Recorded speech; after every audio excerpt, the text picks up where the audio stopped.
जब जब इस धरती पर पाप बढ़ा है तब तब भगवान विष्णु ने अवतार लिया है और उन्होंने दुष्टों का विनाश किया है।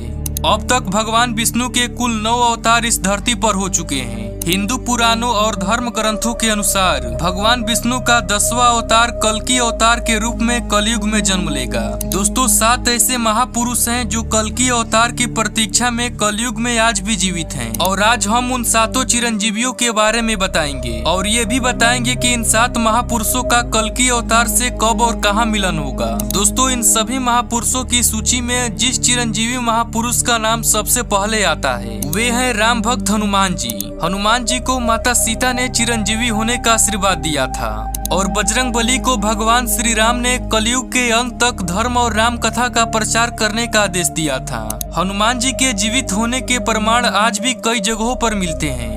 महाभारत के वन पर्व अध्याय 151 के अनुसार एक बार भीम द्रौपदी के लिए फूल लेने गंधमादन पर्वत पर जा रहे थे, तभी उनकी मुलाकात हनुमान जी से हुई। यह भी कहा जाता है कि हर 41 साल में बजरंग बली जी श्रीलंका के मातंग कबीले में ब्रह्म ज्ञान देने आते हैं। कलयुग के अंत में जब पिता की मर्यादा बढ़ जाएगी तब भगवान कल्कि इस धरती पर अवतार लेंगे और बजरंग बली एक बार फिर भगवान कल्कि के रूप में श्री राम के दर्शन करेंगे और फिर श्री राम द्वारा दिए गए वचनों का कार्यकाल भी समाप्त हो जाएगा। दोस्तों दूसरे चिरंजीवी महापुरुष का नाम है परशुराम जी।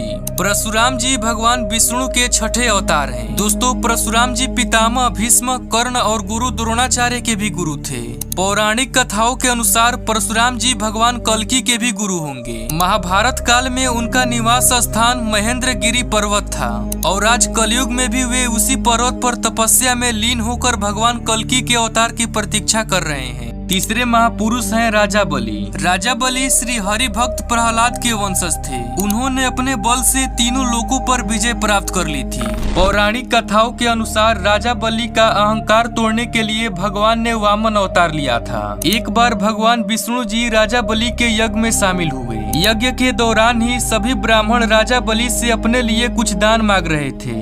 राजा बलि ने उन्हें दान दे दिया और जब वामन देवता की बारी आई तो उन्होंने राजा बलि से 3 पग भूमि मांगी। तब वहाँ उपस्थित ब्राह्मण और राजा बलि हंस पड़े। उन्होंने वामन जी से कहा, हे मुनि आप अपने इन छोटों पैरों से कितनी पृथ्वी नाप सकते हैं, इसीलिए आप कुछ और मांगो। लेकिन वामन देवता अपनी बात पर अड़े रहे। तो राजा बलि ने कहा ठीक है तुम जहाँ चाहो 3 पग धरती नाप लो। तब वामन देवता ने अपना विशाल रूप धारण किया और एक पग में देवलोक दूसरे पग में पृथ्वी और पाताल नाप लिया। इसके बाद उन्होंने कहा, हे राजन अब मैं तीसरा कदम कहाँ रखूं? तब राजा बलि ने अपना सिर आगे करके कहा कि हे मुनि आप अपना तीसरा कदम मेरे सिर पर रखिए।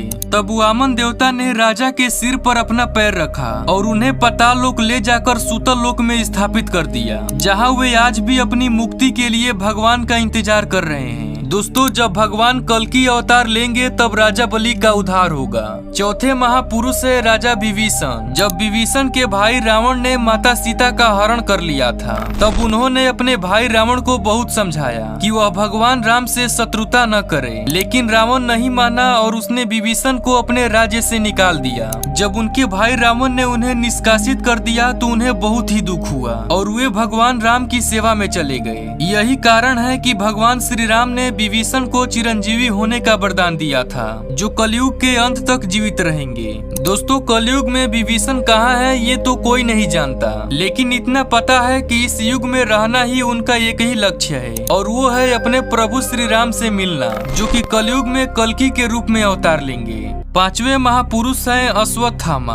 गुरु द्रोणाचार्य जी के पुत्र अश्वत्थामा जी आज भी अपनी मुक्ति के लिए पृथ्वी पर भटक रहे हैं। महाभारत काल में अश्वत्थामा ने कौरवों का साथ दिया था। भगवान श्री कृष्ण ने अश्वत्थामा को ब्रह्मशास्त्र चलाने के कारण पृथ्वी के अंत तक भटकने का श्राप दिया था और अश्वत्थामा जी भी अपने उद्धार के लिए कल्कि अवतार की प्रतीक्षा कर रहे हैं। दोस्तों ऐसा भी कहा जाता है कि अश्वत्थामा भगवान शिव के एकमात्र ऐसे अवतार हैं जिनकी पूजा नहीं की जाती है, लेकिन कल्कि अवतार में अश्वत्थामा एक महत्वपूर्ण भूमिका निभाएंगे। 6ठे महापुरुष का नाम है महर्षि व्यास। महर्षि व्यास जी को वेद व्यास के नाम से भी जाना जाता है। हैं, क्योंकि उन्होंने चारों वेद, महाभारत, 18 पुराण और भगवत गीता लिखी थी।